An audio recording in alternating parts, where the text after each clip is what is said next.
কাজু, চারমগজ। চিকেন চাপের জন্য মশলা তৈরি করে নিচ্ছি। পোস্ত,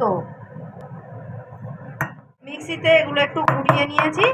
এবারে এতে রসুন দিলাম, আদা, পেঁয়াজ, শুকনো লঙ্কা আর কাঁচা লঙ্কা, এর একটা পেস্ট তৈরি করে নেব।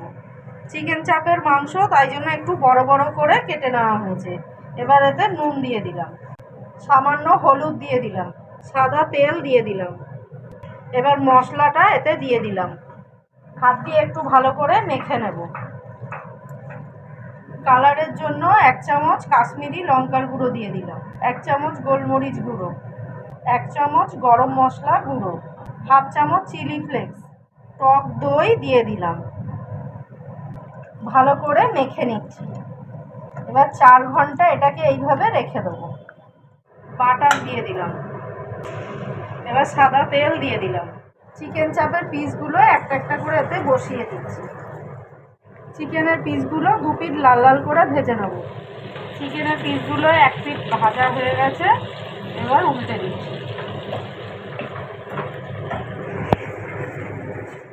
এবার বেঁচে থাকা গামলার মশলাটা এতে দিয়ে দিচ্ছি, সামান্য জল দিয়ে দিলাম।